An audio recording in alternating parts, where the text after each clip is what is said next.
न कर्मणा न प्रजया धनेन त्यागेनैके अमृतत्वमानशुः परेण नाकं निहितं गुहायां विभ्राजते यद्यतयो विशन्ति।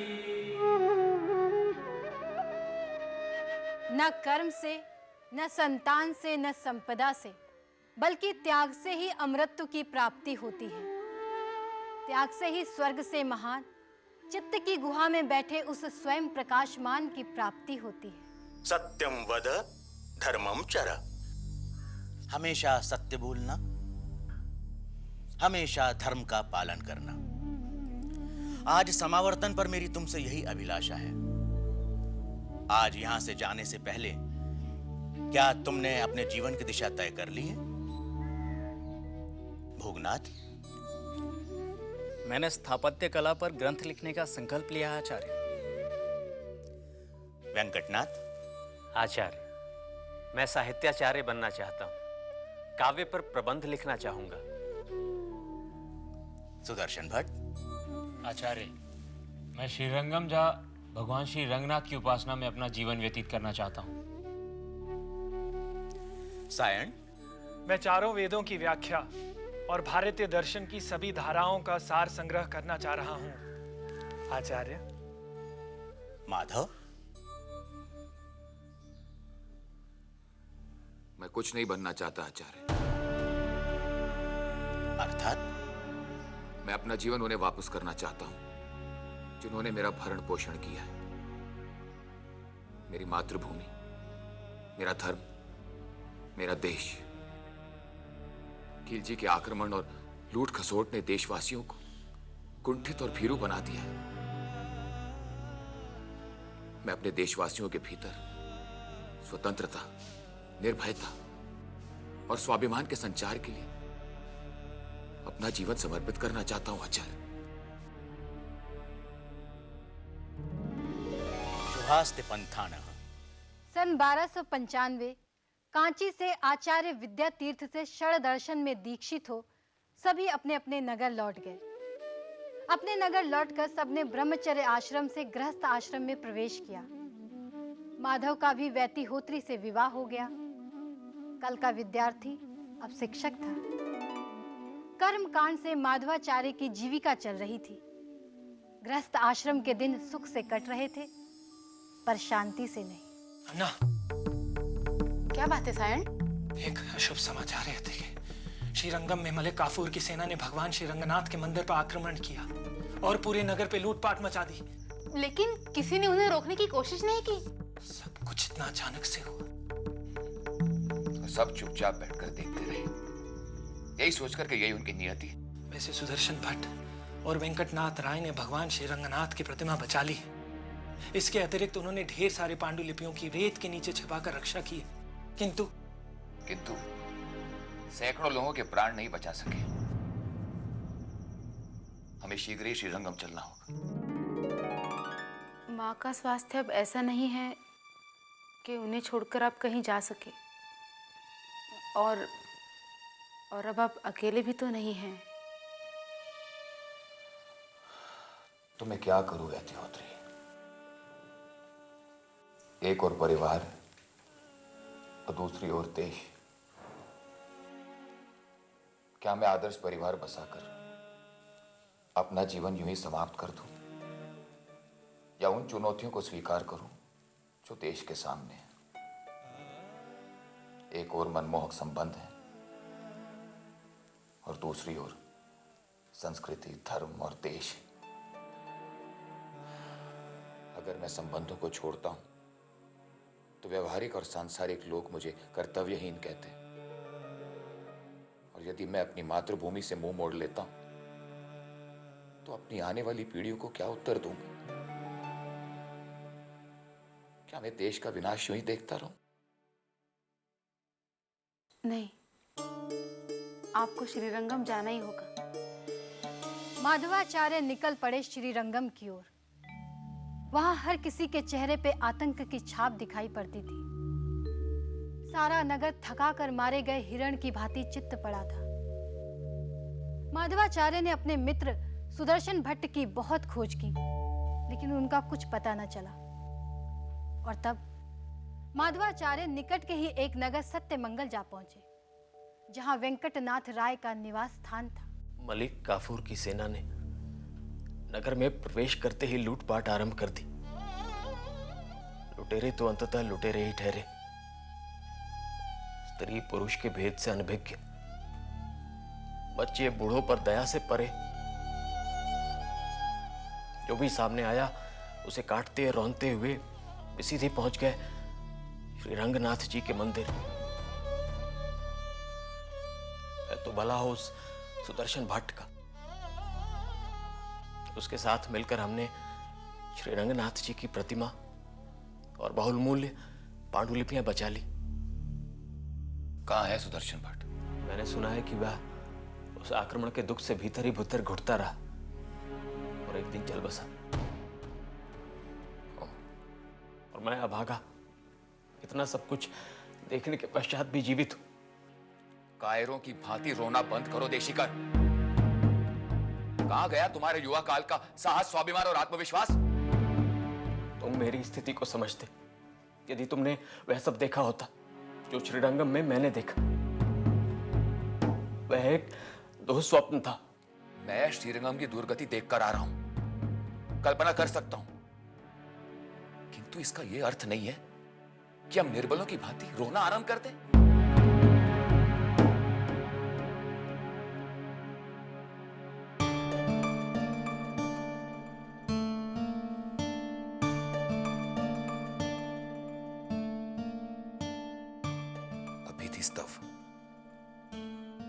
अभितिस्तव निर्भयता का गीत, साधारण लोगों को निद्रा और निष्क्रियता से जगाने वाला गीत।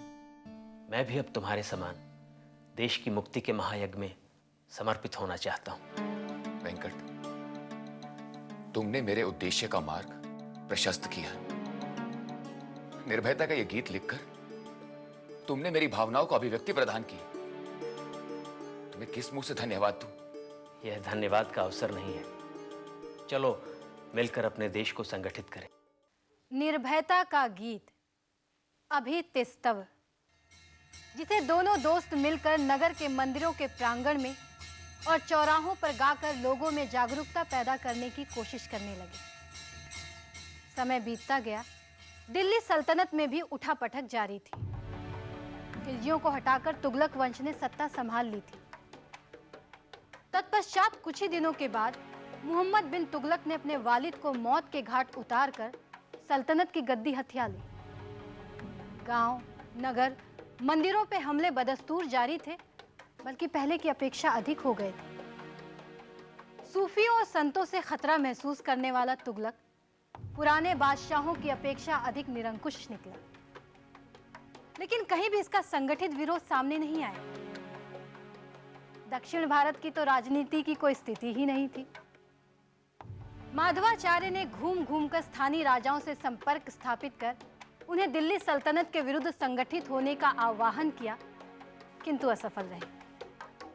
असफल, परंतु असीम विश्वास लिए क्रांति के गीत गाते गाते एक बार फिर वे अपने नगर पंपा क्षेत्र पहुंचे। जब वे अपने नगर पहुंचे तो ज्ञात हुआ कि श्री रंगम प्रवास के दौरान उनकी माता और बाद में उनकी पत्नी का भी स्वर्गवास हो गया था।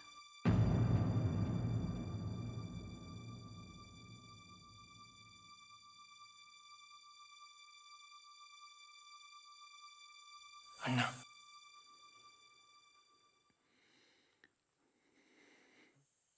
अंतिम समय तक हथेली आपकी प्रतीक्षा करती रही।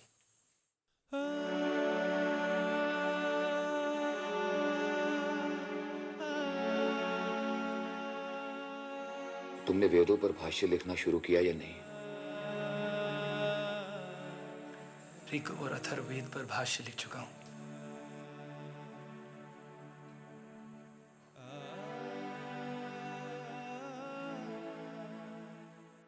मैं सोच रहा था अन्ना कि अगर आप फिर से घर बसा लें तो। नहीं सहन, तो मैं अब आश्रम धर्म का पालन करूंगा। मैंने गृहस्थ का सुख भोगा है, अब वानप्रस्थ, फिर संन्यास, ताकि सारे बंधनों से मुक्त हो मैं स्वतंत्रता का वर्ण कर सकूं। 12 वर्षों तक ज्ञान की आराधना में तपस्वियों का जीवन जीने के बाद माधवाचार्य ने श्रृंगेरी मठ के भारती कृष्ण तीर्थ से संन्यास की दीक्षा ली।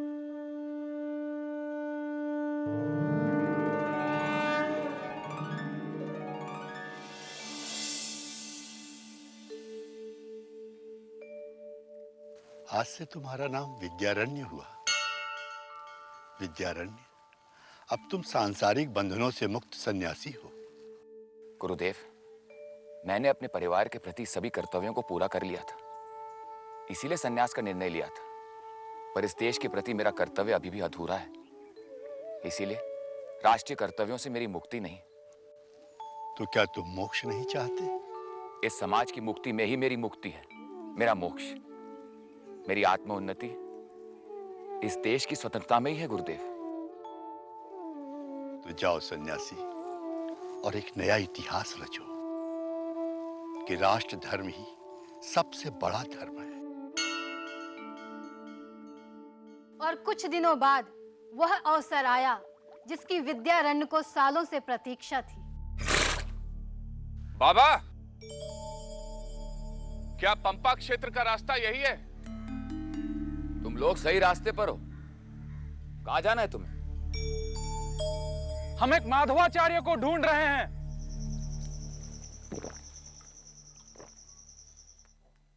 कहां से आ रहे हो?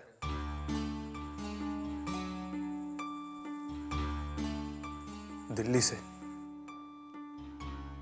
और कहां जा रहे हो?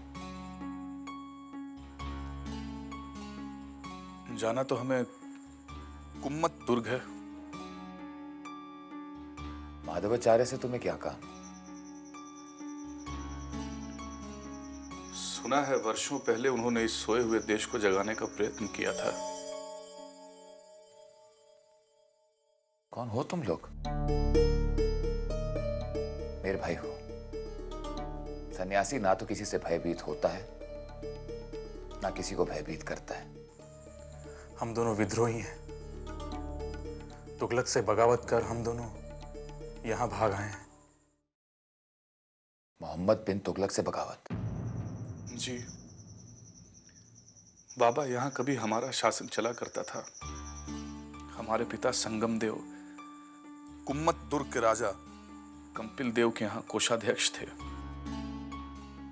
मैं हूं हरिहर और ये मेरा छोटा भाई बुक्का। लोग मुझे हक्का और इसे बुक्का बुलाया करते हैं।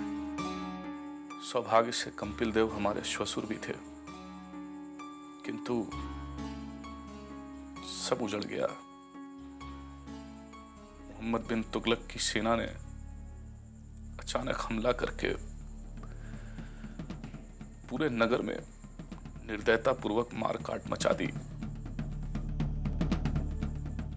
जिस राजभवन के शिखर पर कभी इस राज्य की पताका लहराया करती थी, वहां गिद्ध विराजमान है। राजभवन में जो लोग बच गए, तुगलक की सेना उन्हें दिल्ली ले गई। लगभग 11 लोगों को बंदी बनाया गया। उन बंदियों में हम भी थे।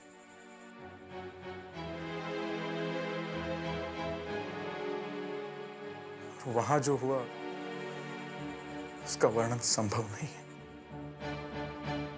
निसंकोच कहो।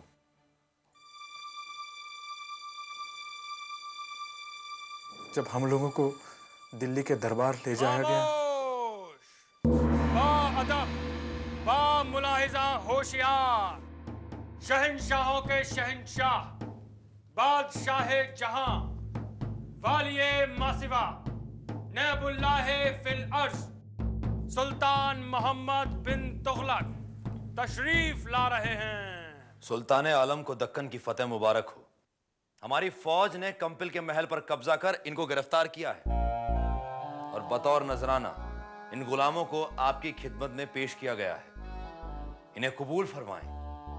और हमारे लिए क्या हुक्म है, मैं उसकी तामील का मुंतजिर हूं। औरतों और बच्चों को हमारे महल में बंदियों में शामिल कर लिया जाए। ले जाओ।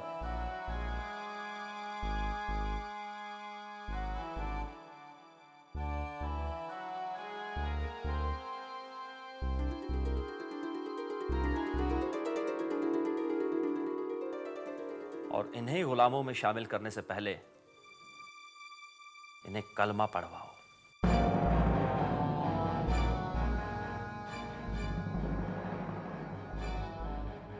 सुल्तान चाहे तो हमें मार दे, पर हमें इस्लाम कबूल न करवाएं।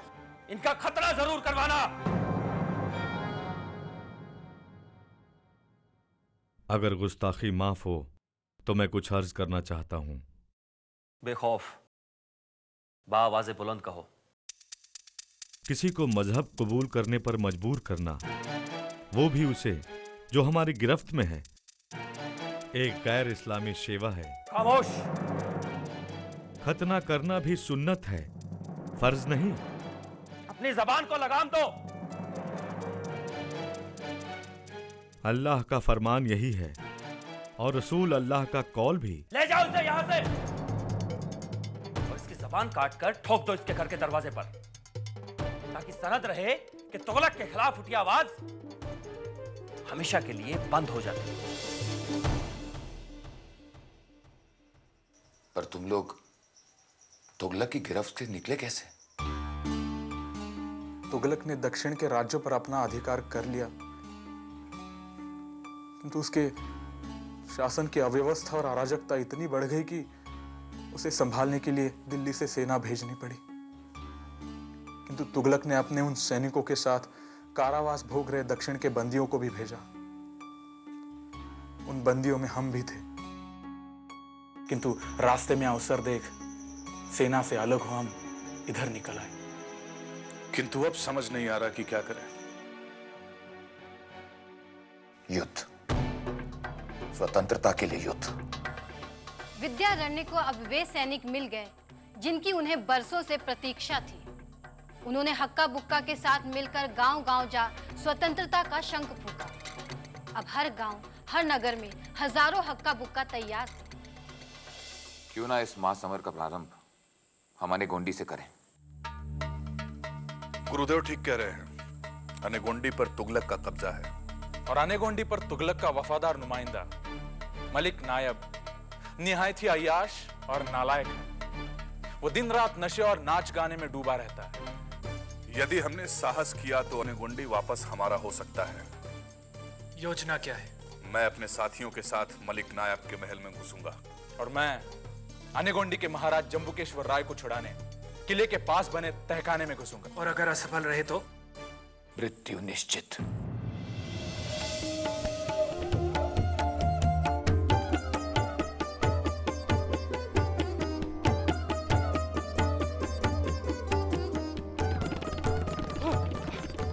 सरकार, सैकड़ों लोग अचानक कहीं से निकल आए और उन्होंने आते ही जेल खाने पर धावा बोल जम्बुकेश्वर राय को छुड़ा लिया।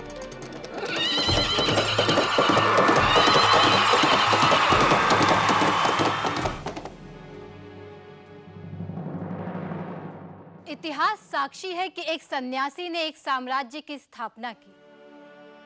हरिहर राय और बुक्का राय ने विद्यारण्य की सहायता से जिस साम्राज्य की नींव डाली, इतिहास उसे विजयनगर के साम्राज्य के नाम से जानता है। सन्यास आश्रम व्यवस्था का मोक्ष पुरुषार्थ की प्राप्ति के लिए चौथा आश्रम। सर्वस्व त्याग कर आत्मा के उत्कर्ष और समाज के उत्कर्ष के लिए जीना, यही सन्यास आश्रम का उद्देश्य है। भारतीय इतिहास के पन्ने ऐसे असाधारण सन्यासियों के चरित्र से भरे पड़े हैं। ऐसे ही सन्यासियों ने अनुपम साहित्य की रचना की, इतिहास की रचना की, साम्राज्यों की रचना की।